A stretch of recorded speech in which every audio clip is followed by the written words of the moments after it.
Dear students, in our new lecture, today we are going to learn the term well of death. You all are concerned with this term.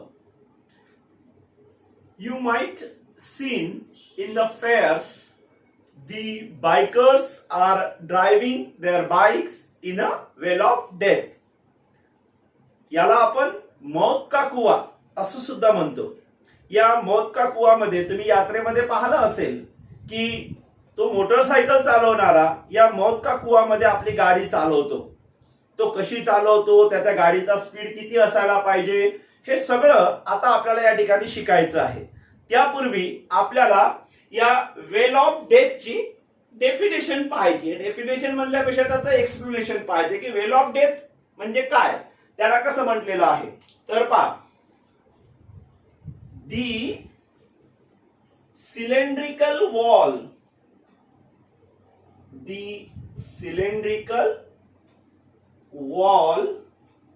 of radius small r inside which a vehicle, that vehicle may be bike or that may be car also. The cylindrical wall of radius r inside which a vehicle is driven in a horizontal circle.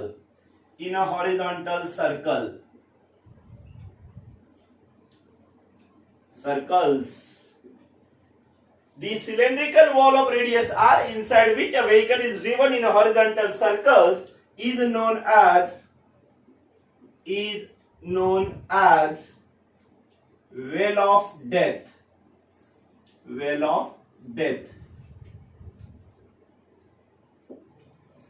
याचं उदाहरण तुम्हाला सर्वांना माहित आहे. You all are non.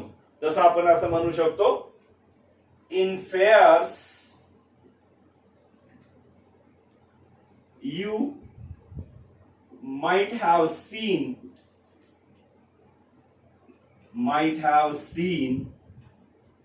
bikers, म्हणजे motorcycle वाले, bikers driving their bikes in a well of death. म्हणजे आपल्याला असं म्हणायचं आहे की यात्रेमध्ये तुम्ही पाहिलं असेल की ज्या वेळेला ते मोटरसायकल चालवणारे त्या वेल ऑफ डेथ मध्ये, म्हणजेच त्या मौत का कुआमध्ये ती मोटरसायकल अशी चालवतात. पण हे कसं आहे चालवण्याचं लक्षात ठेवा, कारण हे चालवणं सोपं नाही. हे चालवत असताना त्यांना काय करायचंय, त्यांना एक विशिष्ट स्पीड मेंटेन करायचं आहे. लक्षात घ्या, जर त्यांचा स्पीड त्याच्यापेक्षा कमी झाला तर ते खाली घसरून जातील.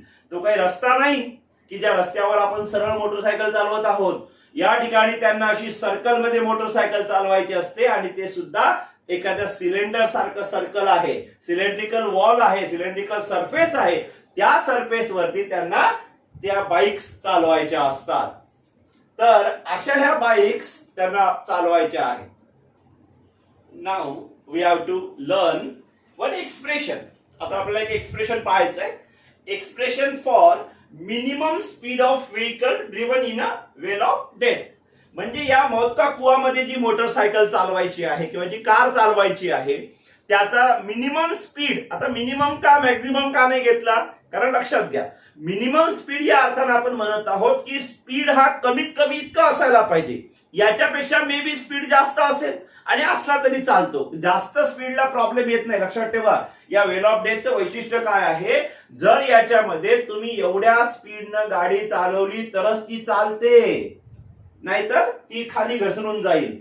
तसं नाही झालं पाहिजे. गाडी चालली पाहिजे आणि त्यासाठी तिचा मिनिमम स्पीड किती असायला पाहिजे, त्यासाठी आपल्याला फॉर्म्युला तयार करायचा आहे. हे एक्सप्रेशन 2 मार्कांसाठी तुम्हाला परीक्षेमध्ये विचारला जाऊ शकते. तर ते एक्सप्रेशन पाहण्यासाठी आपण एक डायग्राम कन्सिडर केली. सपोज हे जे सिलेंड्रिकल आपण जे दाखवलं हे आपल्यासाठी वेल ऑफ डेथ आहे. Now this point mass is represented here. Suppose this point is representing the position of vehicle, and that vehicle will have to move in this horizontal circle, this dotted circle. आता imagine करा, कारण की बोर्डवरती तुम्हाला diagram वेगळी दिसेल. Actually तुम्ही मौका कुआ पाहिला असेल, तुम्हाला सर्वांना माहित आहे की त्याच्यामध्ये ते बाईक कशा चालतात. तर अशा या हॉरिझॉन्टल सर्कल मध्ये ती बाईक चालणार आहे. सपोज सी हा त्याचा सेंटर आहे, ज्या सर्कल मध्ये ते फिरणार त्या सर्कलचा सेंटर. सपोज स्मॉल आर त्याची रेडियस आहे, स्मॉल एम आपण त्याचं मास कन्सिडर केलं, small M be the mass of the vehicle और that bike. Then in that case there are some forces existing there. आता त्या ठिकाणी एक्झिस्ट होणारे जे फोर्सेस आहेत ते फोर्सेस कोणते कोणते आहेत लक्षात घ्या. या ठिकाणी असणाऱ्या या व्हेकलचं स्वतःचं वेट हे डाऊनवर्ड डायरेक्शन मध्ये ऍक्टिव्हेट होईल. तर तिथे एक्झिस्ट असणारे जे फोर्सेस आहेत त्या फोर्सेस मध्ये mg याला आपण पहिलं फोर्स म्हणू, the weight of the vehicle acting vertically downward. The weight of the vehicle acting vertically downward. त्याच्यानंतर दुसरा फोर्स आहे, suppose the normal reaction provided by the wall of the surface. त्या well of डेथची जी भिंत आहे, wall आहे, तिने व्हेकलला, आता suppose या ठिकाणी व्हेकल आहे, या व्हेकल वरती हे जे फोर्स लावलं जाते इट इज ऑलवेज परपेंडिक्युलर. त्याला आपण नॉर्मल रिएक्शन म्हणतो. It is directed toward the centre. It is directed toward the centre. And also the force of static friction is existing there. हे फोर्स ऑफ स्टॅटिक फ्रिक्शन कोणामध्ये आहे, तर त्या well of डेथचा जो surface आहे, त्या भिंतीचा वॉल जी आहे, त्या वॉलचा जो सरफेस आहे, तो सरफेस आणि व्हेकलची टायर्स या दोघांमध्ये एक्झिस्ट असणारा जे फोर्स आहे त्याला म्हटलेले आहे फोर्स ऑफ स्टॅटिक फ्रिक्शन. म्हणजे असे तीन प्रकारचे फोर्सेस या ठिकाणी आहेत. एक पहिलं जे फोर्स आहे त्याला आपण असं म्हणू की the weight mg, the weight mg of the vehicle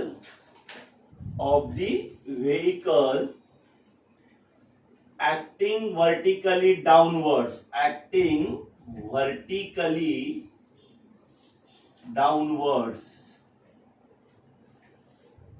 this is one of the force. Then second force is the normal reaction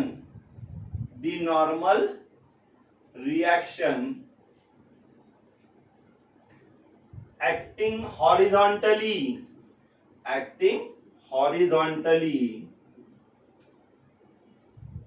towards the center.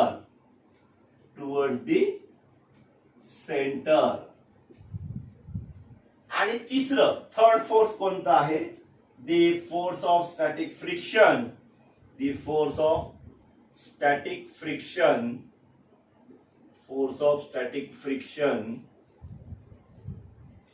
acting vertically upward,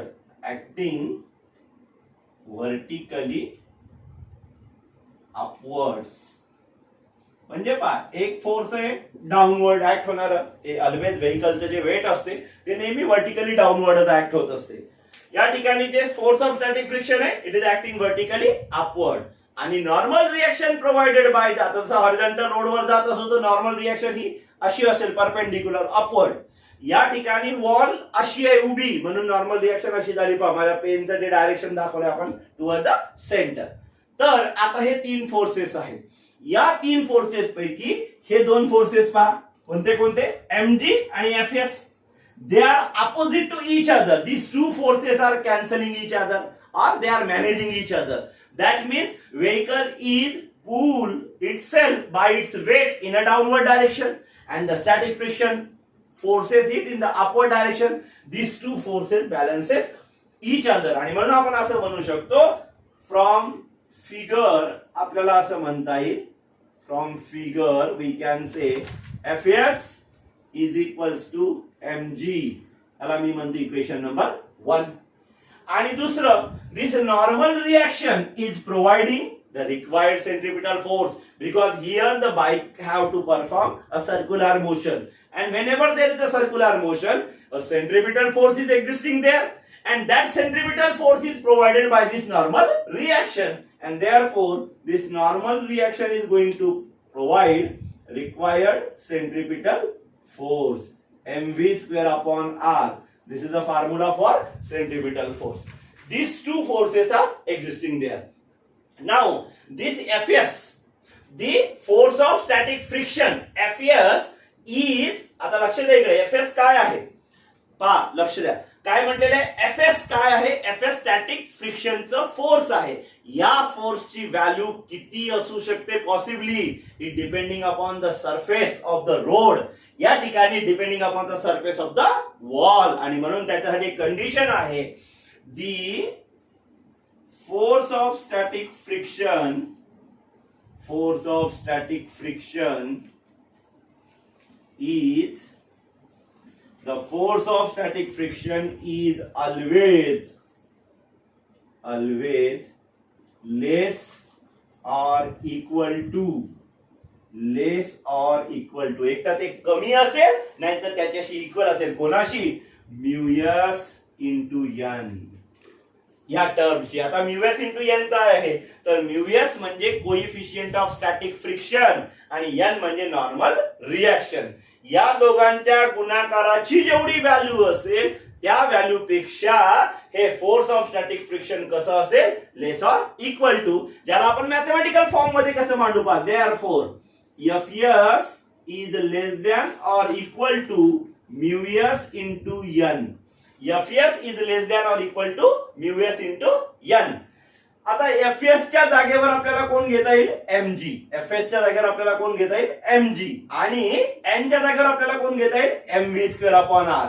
जर आपण या दोन व्हॅल्यू या इक्वेशन मध्ये सबस्टिट्यूट केल्या तर आपल्याला असं लिहिता येईल, देअरफॉर Fs च्या जागेवर मी लिहितो mg less or equal to mu s into N च्या जागेवर mv²/r, म्यूएस इंटू mv²/r, हा म्यूएस आहे, लक्षात घ्या.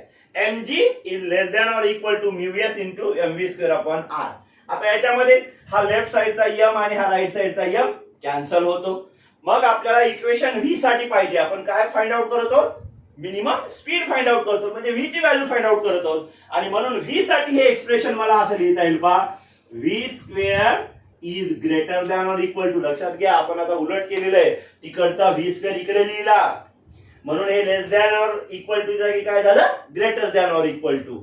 Greater than or equal to हा r गेला g सोबत, म्हणजे rg झाला अंशामध्ये, आणि म्यूएस गेला त्याच्या डिनॉमिनेटरला, mu S means we get the relation v² is greater than or equal to rg upon μs.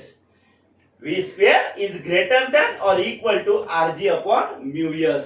याचं जर आपण स्क्वेअर रूट घेतलं,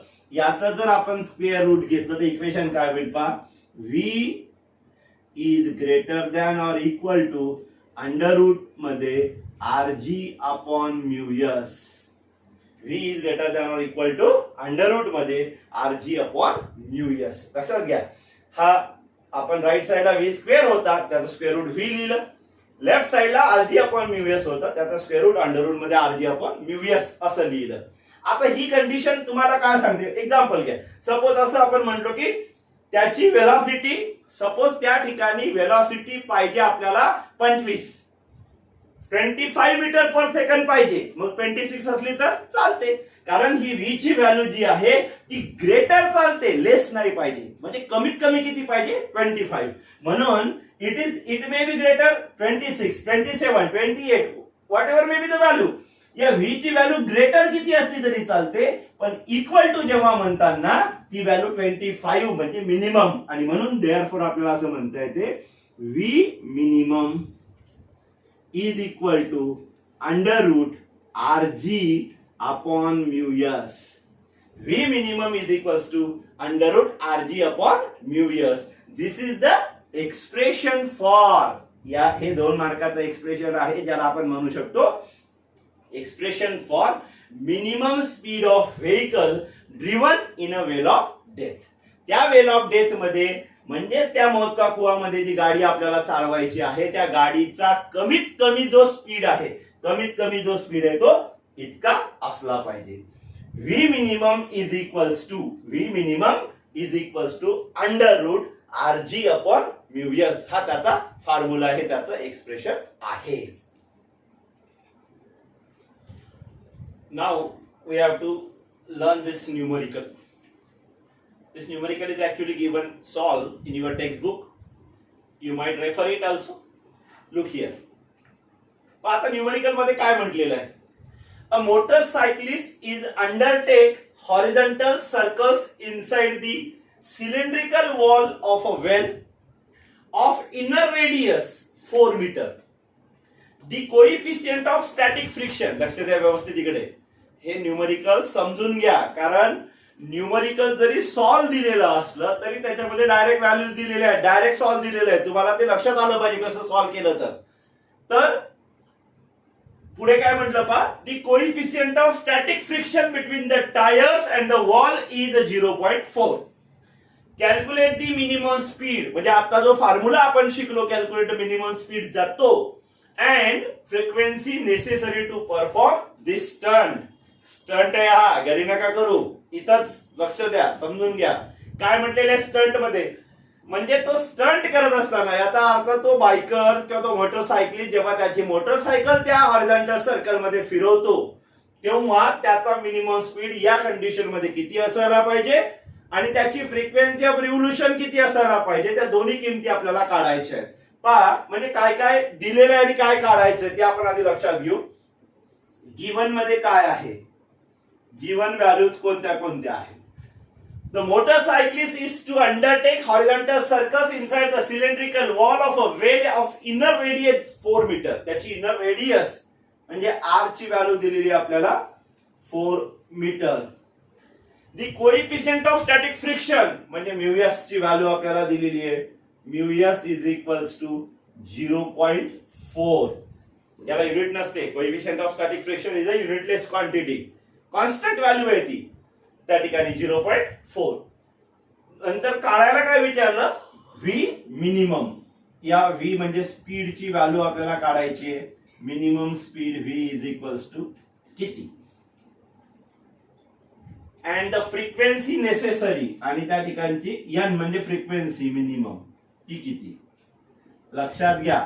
आता या दोन्ही प्रश्नांमध्ये तुम्हाला एक ट्विस्ट करून प्रश्न असा विचारता येतो की सपोज इथे तुम्हाला सांगितलं असतं की इनर रेडियस इतकी आहे 4 metre, coefficient of static friction 0.4 आहे आणि सपोज त्या ठिकाणची त्याची जी मिनिमम स्पीड आहे व्ही याची व्हॅल्यू आहे 12 मीटर पर सेकंड. आणि क्वेश्चन असा विचारला असता की या स्पीडने ती व्हेइकल हॉरिझॉन्टल सर्कल मध्ये फिरली तर चालते का. तुम्हाला क्वेश्चन विचारला असता either it is with this speed the vehicle can complete the circle or not. या वेळेला सुद्धा तुम्हाला काय करावं लागलं असतं, तिथं तुमच्या जो व्ही ची व्हॅल्यू रेडी आहे पण तुम्हाला या व्ही मिनिममचा फॉर्म्युला वापरून व्हॅल्यू काढावी लागली असती. आलेल्या व्हॅल्यूला दिलेल्या व्हॅल्यू सोबत कम्पेअर करावं लागलं असतं आणि मग त्याच्या आधारे तुम्ही कन्क्लूड केलं असतं की जर समजा ही मिनिमम स्पीड, आता माझं उत्तर आलं 10, तुम्हाला दिलेली व्हॅल्यू आहे 12, म्हणजे व्हेइकल 10 पेक्षा जास्त वेलोसिटीने चालत असेल तर चालते, हरकत नाही. पण समजा माझं उत्तर आलं असतं 14, दिलेला स्पीड आहे 12, तर ते चाललं असतं का, नाही. त्यावेळेला तुमचं उत्तर आलं असतं हे चालणार नाही. आता आपण काय येते ते पाहू, लक्षात घ्या. तर त्यासाठी we know what we know the formula of minimum speed. आता आपण जे एक्सप्रेशन पाहिलं त्याच्यावरून हा फॉर्म्युला घ्यायचा आहे. V minimum is equals to formula आहे अंडर रूट मध्ये RG upon mu S. RG upon mu S. आता व्हॅल्यू सबस्टिट्यूट करू. आपल्याला R ची व्हॅल्यू दिलेली आहे 4 मीटर. त्यानंतर G ची व्हॅल्यू घ्यायला सांगितलेली आहे. Use G is equals to 10. हे कॅल्क्युलेशन साठी जनरली आपण G ची व्हॅल्यू काय घेतो 9.8 मीटर पर सेकंड स्क्वेअर, परंतु कॅल्क्युलेशन इझी होण्याच्या दृष्टीने ही व्हॅल्यू आता 10 दिलेली आहे. आणि बऱ्याच वेळा लक्षात घ्या, आता आपल्या नवीन अभ्यासक्रम जो बदलला याच्यामध्ये बऱ्याच वेळेला जी ची व्हॅल्यू ही 10च घ्यायला सांगितलेली असते. त्याचं कारण असं आहे की आता यूज ऑफ लॉग टेबल आपण करणार आहोत, परंतु तुम्हाला लॉग टेबलचा यूजही कमीत कमी करून उत्तर काढता आलं पाहिजे, हा त्याच्या मागचा उद्देश. त्याचं कारण असं आहे की नीटच्या एक्झाम मध्ये तुम्हाला जर जायचंय तिथे तुम्हाला न्यूमेरिकल जास्त विचारले जाणार आहेत आणि न्यूमेरिकल आले तिथे काही लॉग टेबल अलाउड नाही. तिथे तुम्हाला देत असताना जी ची व्हॅल्यू ही 10च दिलेली आहे. का, कारण ती कॅल्क्युलेशन साठी सोपी झाली पाहिजे.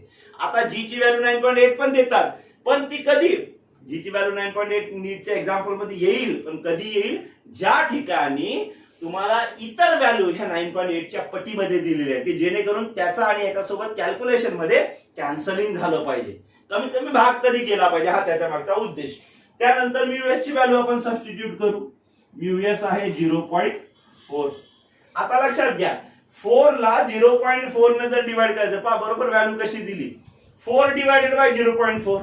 सरळ सरळ या 0.4 ची ही 4 म्हणजे 10 पट आहे, याने याला कॅन्सल केलं तर त्याचं उत्तर येईल 10. ऑलरेडी त्या ठिकाणी एक एक्झिस्टिंग 10 आहे. आता अंडर रूट मध्ये 10 ची पेअर झाली, त्याचं स्क्वेअर रूट घ्यायचं, तर ते सरळ सरळ होईल 10 metre per second. 10 metre per second ही आहे व्ही मिनिमम. आता मी तुम्हाला प्रश्न सांगितला होता पहा, काय म्हटलं होतं, जर समजा या उदाहरणामध्ये व्ही ची व्हॅल्यू तुम्हाला ऑलरेडी दिलेली असेल 12, तुम्हाला विचारलं की या 12 व्हॅल्यूने तो बायकर त्याची बाईक त्या वेल ऑफ डेथ मधून व्यवस्थित चालवू शकेल का, हो किंवा नाही असं सांगा. तर त्याची रिक्वायर्ड व्हॅल्यू आहे 10, त्याची सध्याची व्हॅल्यू आहे 12. ऑब्वियस आहे 10 पेक्षा 12 जास्त आहे, जास्त स्पीड चालतो म्हणून ते चालू शकेल. पण जर समजा तीच व्हॅल्यू तुम्हाला दिली असती 8 मीटर पर सेकंद, तुमचा आन्सर आला 10 मीटर पर सेकंद. मिनिमम पाहिजे 10, त्याच्यापेक्षा 8 काय झाली, कमी झाली, कमी झालेली चालणार नाही, म्हणून त्याचं उत्तर तिथं आलं असं तुम्हाला म्हणावं लागलं असतं की the biker cannot make the stunt. हा जो स्टंट म्हटलेला या ठिकाणी, स्टंट म्हणजे काय, तर तो त्याला गाडीला त्या ठिकाणी चालवू शकतो, तर चालवू शकतो, ती मिनिमम स्पीड आहे 10 मीटर पर सेकंड. आता सेकंड व्हॅल्यू आपल्याला काढायची आहे फ्रिक्वेन्सी, मिनिमम फ्रिक्वेन्सी. आता या मिनिमम फ्रिक्वेन्सीची व्हॅल्यू काढण्यासाठी लास्ट इयर 11th स्टँडर्ड मध्ये आपण सर्क्युलर मोशन मध्ये ग्रॅव्हिटेशन शिकत असताना तिथे आपण एक डेफिनेशन पाहिली आणि एक रिलेशन पाहिलं, लिनियर वेलॉसिटी आणि अँग्युलर वेलॉसिटी मधलं रिलेशन. तर ही लिनियर वेलॉसिटी व्ही आणि अँग्युलर वेलॉसिटी ओमेगा या दोघांमधलं रिलेशन हे असं असते, V is equal to R into omega. R म्हणजे त्या सर्क्युलर पाथची रेडियस, ओमेगा म्हणजे त्याची अँग्युलर वेलॉसिटी. आता या अँग्युलर वेलॉसिटीला मला कन्वर्ट करायचे फ्रिक्वेन्सी मध्ये. मी याला असं लिहितो पहा, देअरफॉर व्ही ला जर मी मिनिमम लिहित आहे तर ऑब्वियस अँग्युलर वेलॉसिटी सुद्धा मिनिमम झाली, आणि मिनिमम म्हणजे त्याचा फॉर्म्युला असा लिहिला 2 पाय गुणिला फ्रिक्वेन्सी मिनिमम. 2 पाय एन असा त्याचा फॉर्म्युला आहे, पण आपण इथे त्याला फ्रिक्वेन्सी मिनिमम म्हणू. या मिनिमम फ्रिक्वेन्सीची व्हॅल्यू आपल्याला काढायची आहे. मग आपला जो रिलेशन आलं V minimum is equal to R into 2 pi N minimum. आपल्याला एन मिनिमम ची व्हॅल्यू पाहिजे म्हणून तो फॉर्म्युला कन्वर्ट करू एन मिनिमम साठी. तो असा होईल N minimum is equal to V upon 2 pi R, V upon 2 pi R असा तो फॉर्म्युला होईल. आता या फॉर्म्युल्यामध्ये व्हॅल्यू सबस्टिट्यूट करा. व्ही ची व्हॅल्यू आपण आताच कॅल्क्युलेट केली 10 डिवाइडेड बाय 2 पाय म्हणजे 3.142 इंटू आर म्हणजे किती दिले आर आपल्याला 4. आता त्या व्हॅल्यूज काय होतात पहा, 4 इंटू 2 8, 8 ने 3.142 ला मल्टिप्लाय करू. आता आन्सर पुस्तकामध्ये डायरेक्ट दिलं, इथं आपल्याला डायरेक्ट नाही कॅल्क्युलेट करून काढावं लागेल. मग 4 दुनी 8, 8 ने याला गुणला, 8 दुनी 16, 6 चला 1, 8 चौक 32, 1 33, 3 4 3, 8 1 8 3 11, 1 चला 1, 8 1 24 आणि 1 25, 25.136 हा आला त्याचा प्रोडक्ट. आता हा 10 न्यूमरेटर मध्ये, याला मी न्यूमरेटर मधून डिनॉमिनेटरच्या डिनॉमिनेटर मध्ये लिहू शकतो. म्हणजे माझी व्हॅल्यू अशी होते 1 डिवाइडेड बाय 25.136 डिवाइडेड बाय 10. 10 ने त्याला डिवाइड करणे म्हणजे डेसिमल परत एक घर मागे येणे, आणि म्हणून ती व्हॅल्यू आपण अशी लिहू 2.514. 4 कुठून लिहिला मी, तर तो 6 काढून टाकला, राऊंड ऑफ करताना आपण 6 जर काढून टाकला तर 3 चा 4 केला. हे असं केल्यानंतर याचं तुम्हाला उत्तर रेसिप्रोकल टेबल मध्ये, तुमच्या लॉग टेबल मध्ये लास्ट साइडला, बॅक साइडला जे दिलेले आहेत रेसिप्रोकल्स, ते रेसिप्रोकल टेबल काढा. त्या रेसिप्रोकल टेबल मध्ये पहा की या टर्मचा रेसिप्रोकल किती येतो. या टर्मचा रेसिप्रोकल किती येतो. आता हा माझा जो लॉग टेबल आहे याच्यामध्ये त्याचा रेसिप्रोकल टेबलच नाहीये. ठीक आहे. चल रेसिप्रोकल्स पहा 2.514 चा रेसिप्रोकल आपल्याला पाहायचा म्हणजे 2.5 चा 1 मध्ये आणि मीन डिफरन्स जो असेल तो सबट्रॅक्ट करायचा. 2.5 चा 1 मध्ये दिलेला आहे पहा 0.4000 बरोबर 0.4000 आणि सॉरी 1 मध्ये पाहायचं ना आपल्याला 1 मध्ये दिलेला आहे 0.3984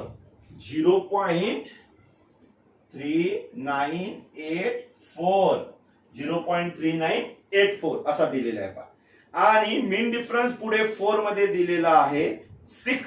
तो 6 याच्यातून मायनस करायचा म्हणजे हा होईल 0.3978 हे आलं त्याचा आन्सर. याचा आन्सर आलं n minimum is equals to 0.3978. आता याच व्हॅल्यूला पुस्तकामध्ये अप्रॉक्सिमेट करून दिलेलं आहे. ते अप्रॉक्सिमेशन जर आपण केलं अप्रॉक्सिमेशनचं हे साइन आहे पहा अप्रॉक्सिमेशन म्हणजे इज इक्वल टू आणि त्यावरती वेव्ह फॉर्म लिहिला म्हणजे अप्रॉक्सिमेशन झालं. अप्रॉक्सिमेटली 8 काढून टाकले 7 चे 8 होतील. हे 8 काढून टाकले 9 चे 10 होतील. पण 10 होताना इथं 0 येईल आणि तो 1 या 3 मध्ये ऍड होईल म्हणजे व्हॅल्यू होईल 0.4. आता राहिला प्रश्न ही फ्रिक्वेन्सी आहे फ्रिक्वेन्सीचं युनिट. आता याचं युनिट तुम्ही हर्ट्झ पण लिहू शकता HERTZ हर्ट्झ किंवा symbolically capital H suffix Z HZ असं लिहिता येईल. याचं युनिट आपल्याला RPS कारण इथे रिव्होल्यूशन म्हणतो आपण फेऱ्या मारत आहे ना ते बाईक तर बाईकच्या फेऱ्या आहेत म्हणून त्याला RPS रिव्होल्यूशन पर सेकंद आणि म्हणून याला असं लिहून दिलंय पाहिजे तुम्हाला रिव्होल्यूशन तुमच्या पुस्तकामध्ये देताना सेकंड इनव्हर्स असं लिहिलंय तर एकच अर्थ आला त्याला आपण रिव्होल्यूशन पर सेकंद म्हणतो. तर असं हे आहे.